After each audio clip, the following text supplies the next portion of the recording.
everybody! How's it going out there? Hey, congratulations on 100 subscribers. Got myself a little prop thingy. It's a kangaroo cup. Woo. Pinky's extended. Hooray. I'm now fancy.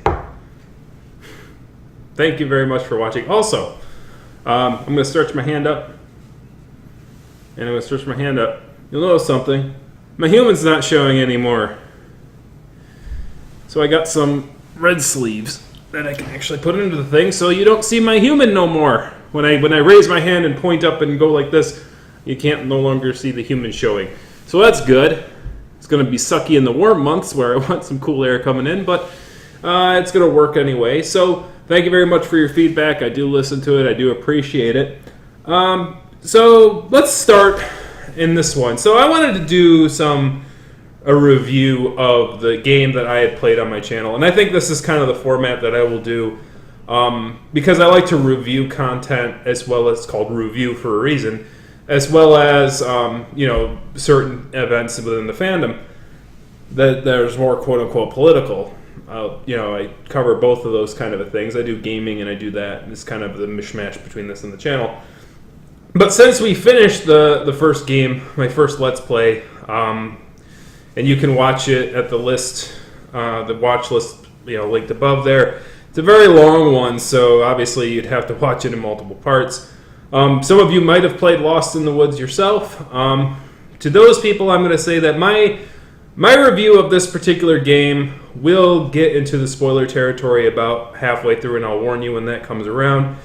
The game itself is very nice. It's very pretty. It's very artistically inspired. I love it.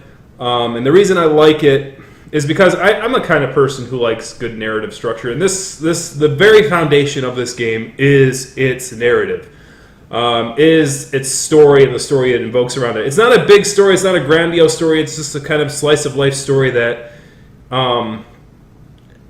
follows a character as they try to make sense of the world in which they're growing up, when dealing also with their own internal issues of social anxiety and sort of maybe some psychological issues going on within her own head. But at the same time, and we'll get a bit more into this later, the world around them seems to, kind of also be strange in a way.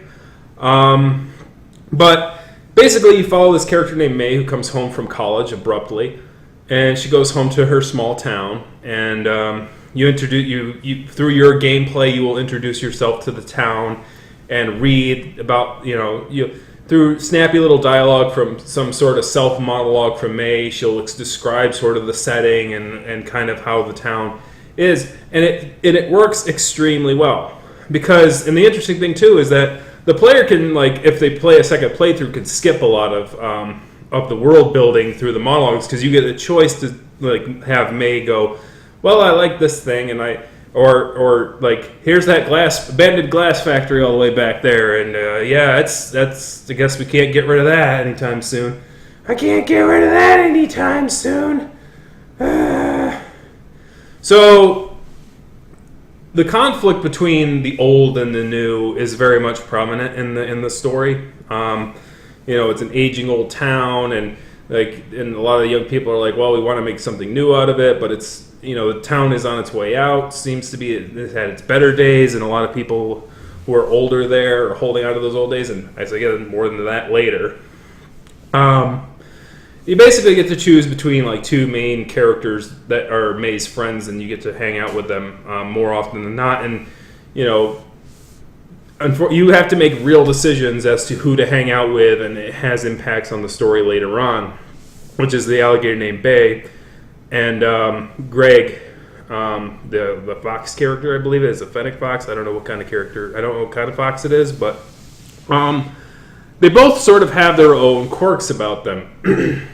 Greg seems to be very anarchistic, very in the moment, spontaneous, chaotic, where Bay sort of has a more, centered and sort of foundational role, as to the whole thing, as to her own personality.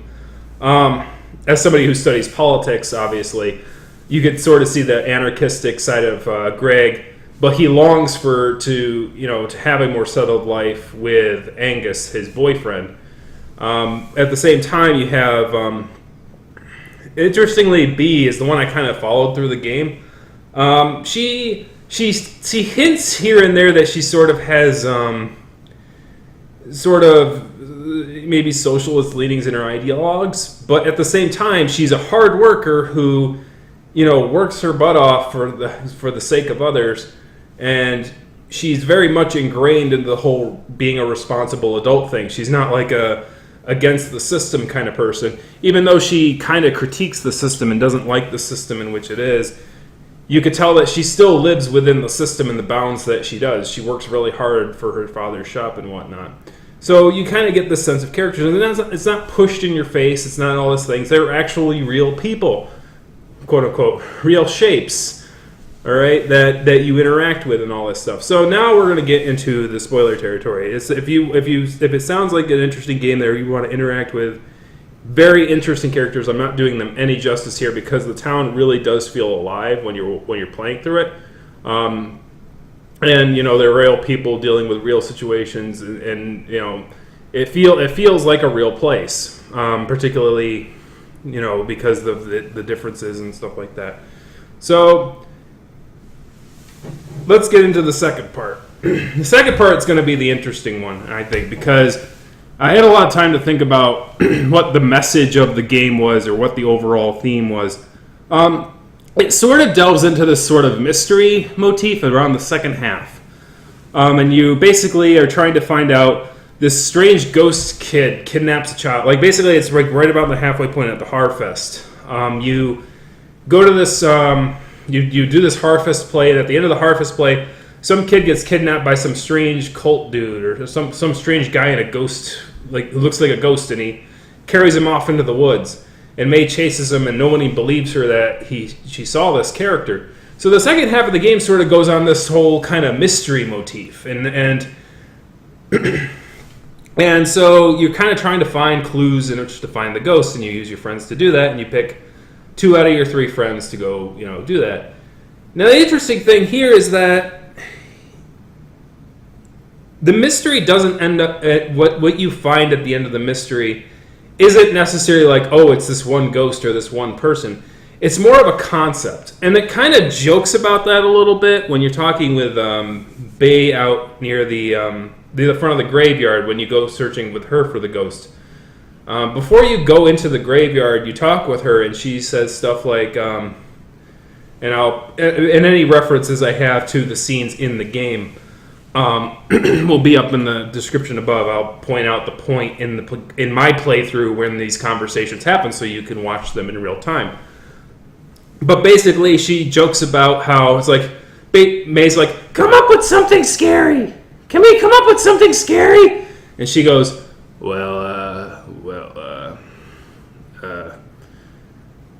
politicians are lying and making you work for blah blah. Like, she says, like, I can't remember the exact phrasing, but she was like taking real things. Like, what's a scary thing? It's like, there's somebody outside your window, and it's like, it's your mortgage collector. He wants to collect on your debt. And she's like, you're no fun. Okay, he's a zombie mortgage collector. You know what I mean? So basically, adulthood responsibilities and adulthood things that are the things that are scary to adults is the thing that, B is kind of joking about. Now, at the end of the day, what you end up seeing is when you find out what's going on, you eventually find this sort of quote-unquote cult that's going on. Now, the cult, it talks about this demon and stuff like that. But in essence, it all comes down to one of the dreams that you have as May in the thing, which kind of ties the whole theme of the whole story together, which is in my opinion. And that is the scene where she talks to this cat god, and he's talking about monstrous. It is talking about monstrous existence. That one will be linked up there. That scene really, I think, is the thing that ties it together.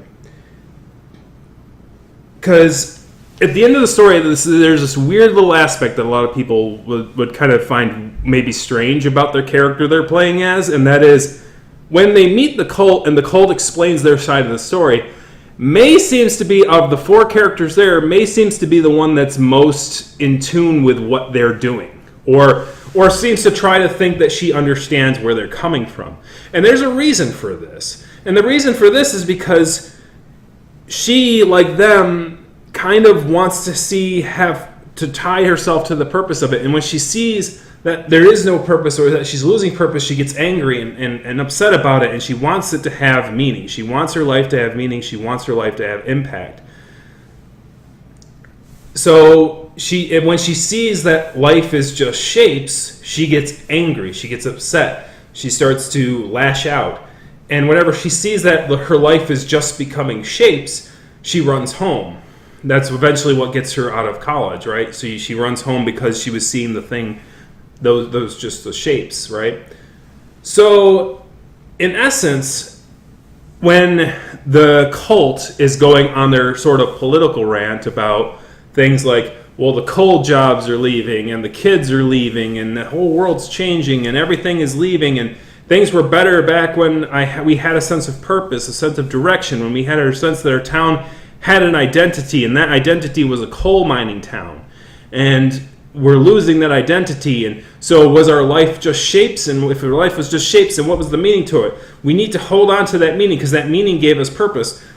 And so they fear for the future because of that. And so May sort of does have that connection with them.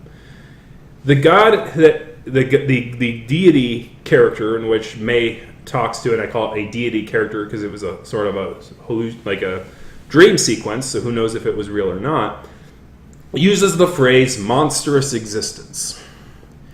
And monstrous existence, I think, as a concept, is like, what is monstrous existence? Because that's an important word that he kind of bookends both the beginning and his end of his talk about.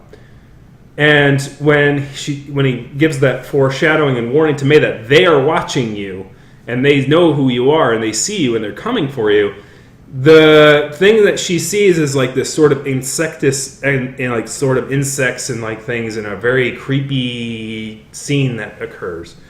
And it's more of a foreshadowing in that, yes, the cult is coming for May, but also if May is not careful, that she might become consumed by those feelings herself. And that is what monstrous existence means. Is that if we believe, and even in the conversation that she has with that deity, the deity goes, like May goes out to the deity, she goes, "Why was I chosen? Why was I chosen to see this, to see all this?" And the deity responds, the deity in her dreams responds, "You are not chosen." And that emphasis on not chosen. You're not a chosen person. You are just a person. And in essence, you shouldn't put yourself above others, and that your future is the future of the world if that future is hindering other people's existence. So that's what they consider monstrous existence, is that people tie in so much with their existence and where they are in their lot in life that they grip onto it so tightly that they fight for it, like monstrously. And that, I think, is that big theme. If you go to the scene in which, and that's going to be up in the description above as well, to the scene in which May and her friends are going down into the mine shaft and confront the cult group, they basically go on this tirade about the whole, things are changing, everything's going, but also that we're going to sacrifice people in order to appease this. Now, this is highly symbolic. Like, not only is it very much an indictment of a cult, but it's very much, here's the thing. There's somewhat politics, some sprinkling of politics here and there in this storyline. And to not address that fact is would be doing a disservice to the people, I think, who wrote this story. But typically the people in the cult sort of spewing out sort of right-wing lines that you hear. But there's some left-wingers who would say them too, about like the past and like we're trying to preserve the past and we need to preserve these jobs and like the jobs are leaving, the kids are leaving, all these people, immigrants are coming in and blah blah blah. So it sort of seems like it's saying that is in turn a cult, and it seems kind of a harsh way to say it, and it seems kind of a little too on the nose, but it gets even worse when they're talking about this kid who was part of your group as well, named Casey. They said, well, you killed... They end up revealing that as Casey was missing throughout the entire story, they killed him. And they killed him by throwing them down into this hole. Now, the hole in the center of everything is sort of a symbology, as in... it's the thing that people are trying to fill. It's a void that people are trying to fill, but it's bottomless. You cannot fill that void. It doesn't matter how many people you throw into that hole in the center of everything. It will never fill up. And your sense of purpose will never be revealed from it. Even though people think that, if we just throw a few more people into this hole, society will become better and will become greater if we sacrifice more. So it sort of is like a cult in that way. But it also has very high ties with political leanings. Because when they talk about throwing Casey in the hole, it's like, they're like, how dare you throw Casey in that hole? Casey was our friend. What are you doing? What you find out is that they're like, well, their excuse is like, well, he was a druggie. Like, he had his cousin had a meth lab. Like, do you know what? It's like, they didn't even say what was wrong with Casey, right? They were like, well, his cousin had a meth lab, and clearly if we let this kid live, then, he was just going to become like Casey. The apple doesn't fall too far from the tree, and all this stuff. So they start making sort of excuses. And you think of like the very high critiques about drug policy in the United States, where there's this issue where a lot of people are being sentenced to a high amount of jail time for simple drug offenses, because we worry about that it will affect our kids. That if there's a druggie and they're in the same zip code as our kids, that it will somehow influence our kids. So this is kind of taking it even to one more extreme further.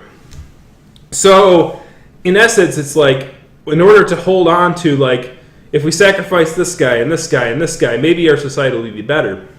Obviously, a lot of people have pointed out that the town committee characters, the 4 characters that kind of walk around at the very beginning of the game, seem to be the ones that are tied with this. And I would agree, mostly because of the wordage that they use when you talk to that group, or you hear that group throughout the duration of the game. They say things like, it's of historical note, or they need to do things because this is how we've always done them, right? Like, they'll go, like, we need this in the fair because it was been done, it's their most popular thing since the 1980s, and we need to keep this in here. And so what's interesting is that in a lot of RPGs, it's always this whole concept of good and evil. And like when you play a lot of RPGs, like, oh, good and evil, and they're trying to control the world. Where this RPG sort of has a similar motif, but it's not really good and evil. It's more like traditionalism. It's sort of a traditionalist kind of standpoint, and how it sort of like a new, and sort of like the uncertainty of the youth. Like, people in youth are like, they want to commit themselves to something. They want to, express themselves in adulthood. But they kind of find themselves with this weird, awkward phase where they're just coming into understanding the world, and it seems like the adults don't really fully understand the world either. But the adults have ingrained themselves in purpose in their adulthood, and because they did so, they're like, oh, well, you can't be any part of it if your idea of what being an adult is varies from our own.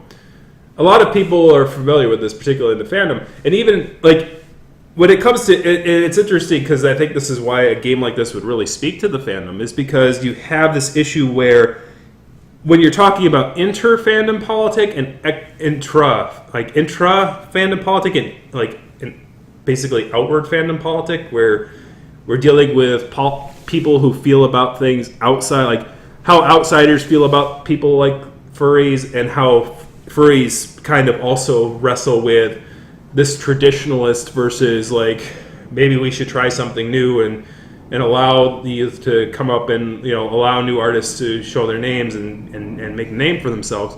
You see this kind of conflict exist all the time.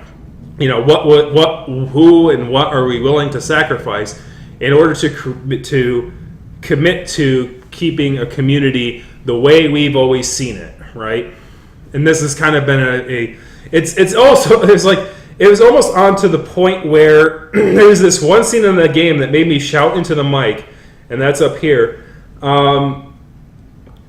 about like literally you go to this party with B and they start talking about Nazi punching, and I'm like like literally this game came out in like January, right? Or earlier like it was released in early 2017.